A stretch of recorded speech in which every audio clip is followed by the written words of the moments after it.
আসসালামু আলাইকুম। আমরা আজকে কন্ডিশনাল ফরম্যাটিং, কিছু ডেটা ভ্যালিডেশন এবং সিকিউরিটি নিয়ে কথা বলবো। তো প্রথমে একটু দেখি কন্ডিশনাল ফরম্যাটিং কিভাবে কাজ করে। আমাদের ছোট্ট একটা ডেটাবেস এখানে আছে, কয়েকজন স্টুডেন্ট এবং তাদের ফিজিক্স, কেমিস্ট্রি, ম্যাথ এই মার্কস গুলো দেওয়া আছে, সাথে টোটাল দেওয়া আছে। কন্ডিশনাল ফরম্যাটিং নাম থেকে বোঝা যাচ্ছে যে based on some condition the formatting will be done. Formatting বলতে বোঝাচ্ছি যে কিছু modification in terms of font, colour, font face বা অন্য কোনো ফরম্যাটিং, অন্য কোনো চেঞ্জেস, মডিফিকেশন। তো আমাদের যদি কন্ডিশন মিট করে, কন্ডিশন বলতে ধরেন কথার কথা, এখানে ফিজিক্সের মার্কস, কেমিস্ট্রির মার্কস, ম্যাথের মার্কস যাদের 80-র উপরে, তাদের নাম্বারগুলো আমি গ্রিন কালার চাচ্ছি, বা যাদের মার্কস 33-র নিচে তাদের কালারগুলো আমি রেড কালার চাচ্ছি। সো এইভাবে আমরা বেসড অন কন্ডিশন কালারগুলো বা ফরম্যাটগুলো আমরা চেঞ্জ করতে পারি ইউজিং কন্ডিশনাল ফরম্যাটিং। তো এটা করার জন্য আমরা প্রথমে মার্কসগুলোকে হাইলাইট করলাম, করার পর আমরা এখানে এই হোম হোম ট্যাবের ভিতরে আমরা কন্ডিশনাল ফরম্যাটিং দেখতে পাচ্ছি। এখান থেকে আমরা অনেকগুলো ফরম্যাট দেখতে পাচ্ছি, যেমন হাইলাইট, সেলস, রোল। এটার মধ্যে আবার অনেকগুলো ভাগ আছে। আমরা যদি একটু দেখি একটা একটা করে, যেমন গ্রেটার দেন, যদি আমরা বলি যে গ্রেটার দেন 80 যেগুলো, সেগুলোকে আমরা একটু স্পেশাল কালার দিতে চাচ্ছি, যেমন এখানে গ্রিন ফিল করতে চাই, তাহলে 80-র উপরে যেগুলো, সেগুলো কিন্তু আমি একটা কালার, স্পেসিফিক একটা কালার পেয়ে যাচ্ছি। আবার যদি আমি বলি যে 33-র নিচে যারা, যেমন এখানে, সেক্ষেত্রে আমরা দিব হচ্ছে লেস দেন 33, তাহলে আমি এটাকে আমি কালার দিচ্ছি রেড কালার ফর এক্সাম্পল, দিলাম, ওকে দিলাম। তাহলে সেক্ষেত্রে আমার 80-র উপরে যেগুলো, সেটার একটা কালার পাচ্ছি, আবার 33-র নিচে যেগুলো, সেটার একটা কালার পাচ্ছি। বাট কিছু কিছু নাম্বার আছে যেটার কোনো ফরম্যাটিংই করা হয় নাই, মানে 33 থেকে 80 পর্যন্ত কোনো ফরম্যাট নাই, যার কারণে ওগুলো অ্যাজ ইট ইজ আছে। তো এইভাবে আমরা আসলে কন্ডিশন অনুযায়ী আমরা বিভিন্ন রকমের ফরম্যাটিং এখানে করতে পারি। ধরেন আপনি এটা ক্লিয়ার করতে চাচ্ছেন, তাহলে কি করব আমরা, কন্ডিশনাল ফরম্যাটিং থেকে গিয়ে নিচের দিকে এই যে ক্লিয়ার রোল, এটা সিলেক্টেড সেলের জন্য হতে পারে, ইন্টায়ার শিটের জন্য হতে পারে। তো আমি ইন্টায়ার শিটের জন্য আমি ক্লিন করে দিলাম। সো আগে যে কন্ডিশনাল ফরম্যাটিং গুলো ছিল, সেগুলো ক্লিয়ার হয়ে গেল। আচ্ছা, আর কি আছে দেখি একটু।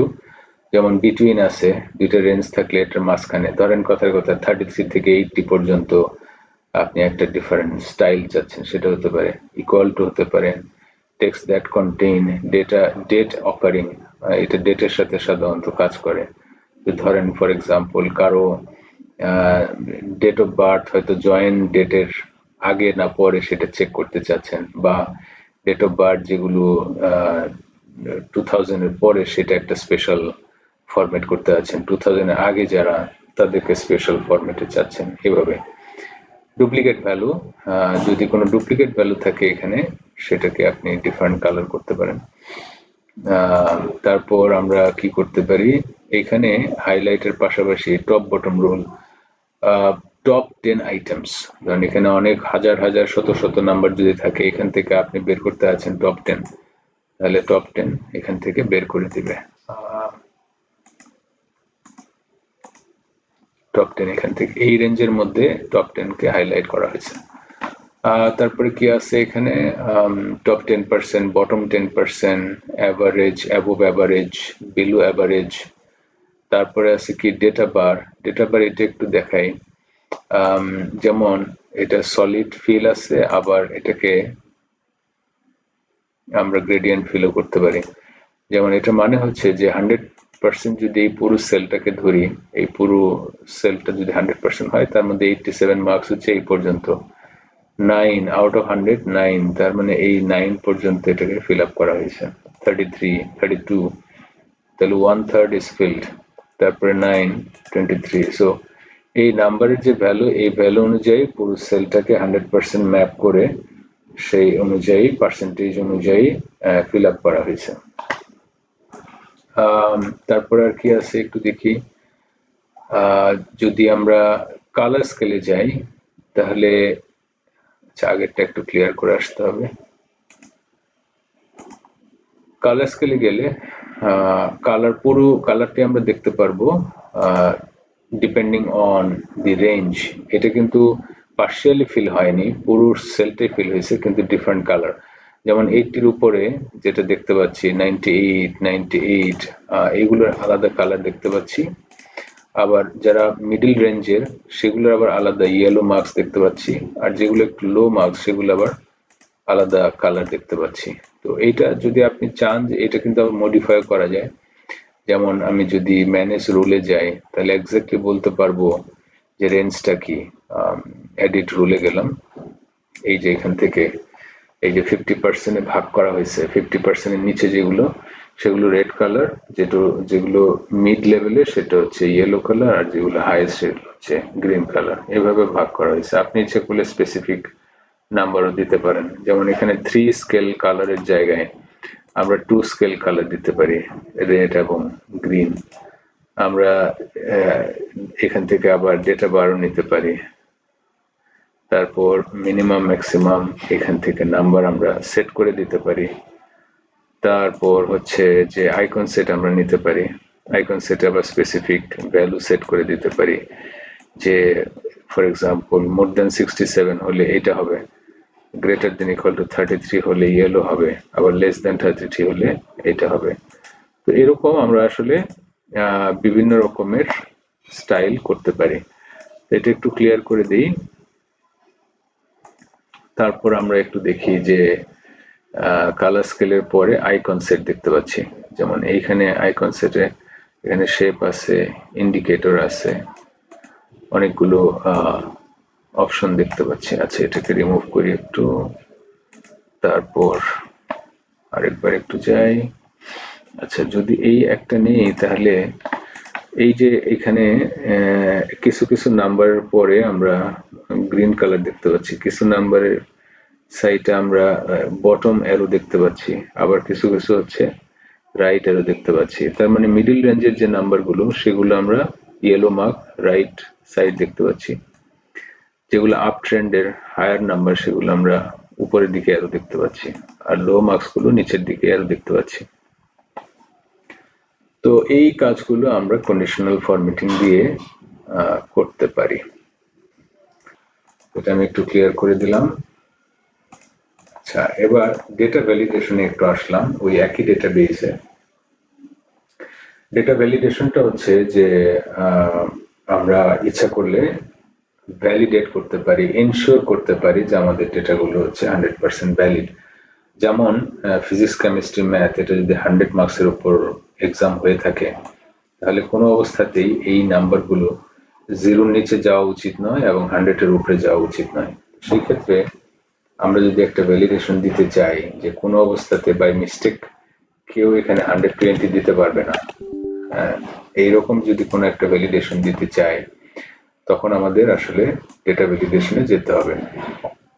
তো এটা করার জন্য আমরা হাইলাইট করলাম নাম্বারগুলো, তারপর আমরা ডেটাতে গেলাম এবং ডেটা ভ্যালিডেশনে গেলাম। কিছু কাজ এখানে করা আছে, আমি একটু রিমুভ করে দিলাম। সো প্রথমে কি করলাম, ডেটাতে গেলাম, তারপর ডেটা ভ্যালিডেশনে গেলাম, তারপর সেটিংস থেকে আমরা বলে দিব যে কি এখানে অ্যালাউ করব আর কি অ্যালাউ করব না। তো অ্যালাউ করব কি, আমরা বাই ডিফল্ট এখানে এনি ভ্যালু, যে কেউ যে কোনো ভ্যালু এন্ট্রি দিতে পারে, কোনো রেস্ট্রিকশন নেই।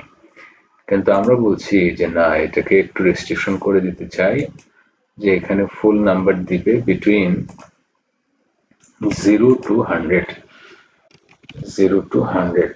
তাহলে শুধুমাত্র এই সেলগুলো 0 থেকে 100-ই অ্যাকসেপ্ট করবে। যদি কেউ 0 থেকে নিচে এন্ট্রি করার চেষ্টা করে, 100-এর চাইতে বেশি দেওয়ার চেষ্টা করে, তখন আমরা একটা এরর মেসেজ দিতে চাই, স্টপ করে দিতে চাই যে রং এন্ট্রি, এবং একটা মেসেজ দিতে চাই যে please enter a valid number between 0 to 100। ওকে দিলাম। তারপর এখন যদি আমি ট্রাই করি যে 120 বা 100 সামথিং, তাহলে কিন্তু ওই মেসেজটা আমরা পাচ্ছি যে এটা একটা wrong entry, please enter a valid number between 0 to 100। আমি রিট্রাই করব অনেকবার। যদি আমি রিট্রাই করি তারপরেও আসলে এটা অ্যাকসেপ্ট করবে না, আনটিল আনলেস আমরা এখানে 0 থেকে 100 এর মধ্যে একটা নাম্বার দিই, তাহলে অ্যাকসেপ্ট করবে। যদি মাইনাস দিয়ে থাকি, ধরেন -34, তাহলেও কিন্তু এখানে নিবে না। সো এভাবে আমরা ভ্যালিডেশন করতে পারি। এখানে শুধু এই রেঞ্জটা নয়, আমাদের আরো আসলে ভ্যালিডেশনের অনেক স্কোপ আছে, যেমন হোল নাম্বার দিলাম, ডেসিমাল নাম্বার, লিস্ট হতে পারে। লিস্ট বলতে কি, লিস্ট হচ্ছে এরকম যে ধরেন আপনি একটা জেন্ডার রিসিভ করবেন একটা ফর্মের মধ্যে, তো আমরা যদি এটাকে শুধুমাত্র মেল এন্ড ফিমেল অ্যালাউ করতে চাই, এখানে শুধুমাত্র মেল এবং ফিমেল যদি অ্যালাউ করতে চাই, তাহলে আমরা এখান থেকে ওই ডেটা ভ্যালিডেশনে গিয়ে মেল এবং ফিমেল লিখে দিতে পারি। ডেটা ভ্যালিডেশনে গেলাম, লিস্টে গেলাম এবং এখান থেকে বলে দিলাম মেল কমা ফিমেল। তাহলে কি হবে যে একটা মানুষ শুধু এখানে মেল এবং ফিমেলই এন্ট্রি দিতে পারবে, এর বাইরে কোনো কিছু এন্ট্রি দিতে পারবে না। আচ্ছা, আর কি আছে ডেটা ভ্যালিডেশনে? আমরা যদি আরেকবার একটু যাই, ডেটা ভ্যালিডেশন, ধরেন আমি এইখানে এই জায়গাতে আসলে কাউকে কোনো কিছু এন্ট্রি করতে দিতে চাচ্ছি না, তো সেক্ষেত্রে আমরা কি করব, এইখানে টেক্সট লেংথ দেখতে পাচ্ছি। টেক্সট লেংথ যদি আমি বলি যে <0, মানে হচ্ছে যে এখানে আসলে কেউ কোনো কিছু এন্ট্রি করতেই পারবে না। টেক্সট লেংথ তো <0 হইতে পারে না, হওয়া সম্ভব না। সেক্ষেত্রে আমরা এই ধরনের একটা এন্ট্রি দিতে পারি। তো যদি একটা এখন কোনো কিছু এন্ট্রি করতে চাই, যদি সেটা শুদ্ধ নাম্বারও হয়, তাহলে আসলে এই মেসেজটা দিবে। এখানে মেসেজটা আসলে আগের মেসেজটাই দেখাচ্ছে। আমরা যদি একটু রিমুভ করে দিই, আগের মেসেজটা রিমুভ করে দিই, সেটিংসে গেলাম এবং টেক্সট লেংথ <0 দিই এবং এখানে মেসেজ দিচ্ছি যে protected, you are not allowed to change any value from this cells, from this cell. ওকে দিলাম। এবার যদি আমি মডিফাই করার চেষ্টা করি, তাহলে ওই মেসেজটা দিচ্ছে আমাকে, you are not allowed to change any value from this cell. So এভাবে আমরা আসলে ভ্যালিডেশন গুলি ইউজ করতে পারি। আচ্ছা, এরপর আমরা যাব একটু সিকিউরিটিতে আমরা কি করতে পারি একটু দেখি। সেম ডেটাবেস সিকিউরিটিতে আমরা সিম্পল, এখানে যদি রিভিউতে যাই, রিভিউ মেনুতে প্রোটেক্ট শিটে যাই এবং এখানে পাসওয়ার্ড দিতেও পারেন, নাও দিতে পারেন।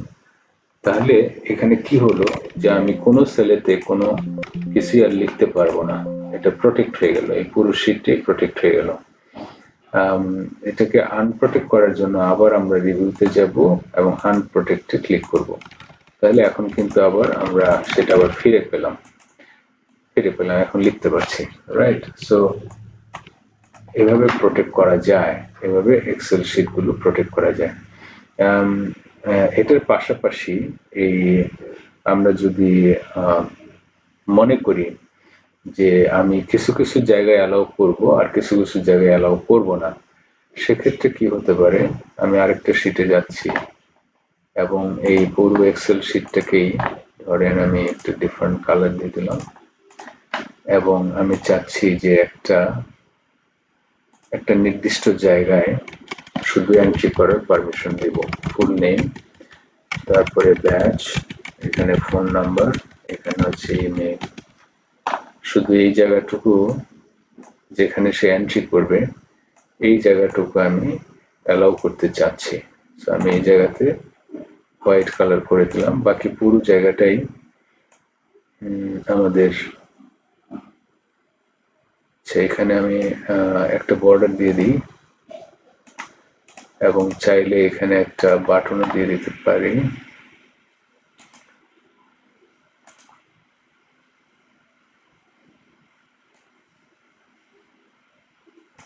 ওকে, ওকে, সো আমি ডিজাইনে যাচ্ছি না, সেই কালারটাও যাতে মোটামুটি সিমিলার হয়, এবং মাঝখানে আমি একটা সাবমিট টেক্সট দিয়ে দিলাম, এটাকে সেন্টার লাইন করে দিই।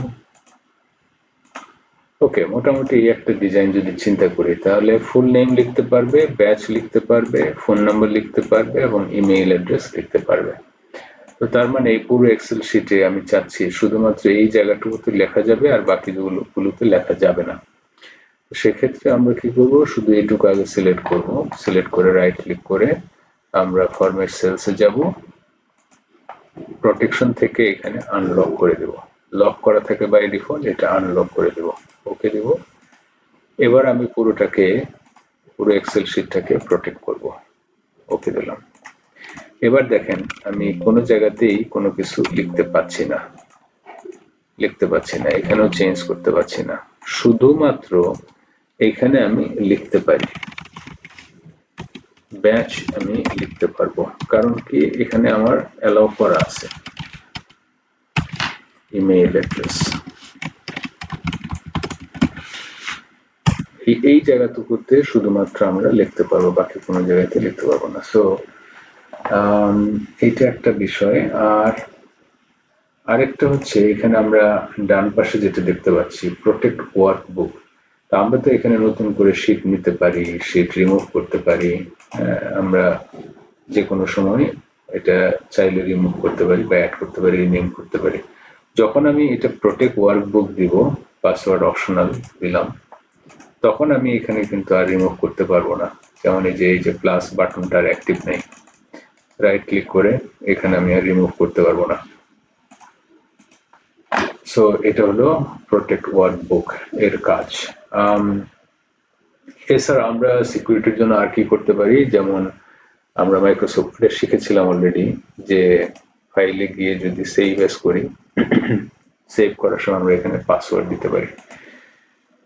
যেমন আমি যদি এটা সেভ করি এখানে, তখন আমি এই যে টুলসে গিয়ে জেনারেল অপশনস পাচ্ছি, জেনারেল অপশনসে গিয়ে আমি পাসওয়ার্ড দিয়ে দিতে পারি, যেমন 1 2 3, এটা রিপিট করি 1 2 3, সেভ করি, এখন এই ফাইলটা যদি আমি ওপেন করতে চাই, তখন এটা আমাকে পাসওয়ার্ড জিজ্ঞেস করবে।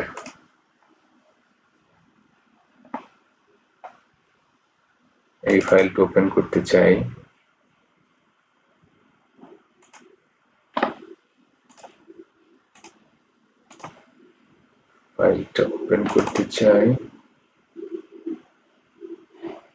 পাসওয়ার্ড জিজ্ঞেস করবে। সো আমি যদি পাসওয়ার্ড ভুল দিই তাহলে কাজ করবে না, ফাইলটা ওপেন হবে না। বাট আমি যদি রাইট পাসওয়ার্ড দিই 1 2 3, তাহলে আমার ফাইলটা ওপেন হচ্ছে। সো আমরা কি করলাম, এই ভিডিওতে আমরা কন্ডিশনাল ফরম্যাটিং শিখলাম, যে কন্ডিশনের উপর ভিত্তি করে আমরা ফরম্যাট করতে পারি।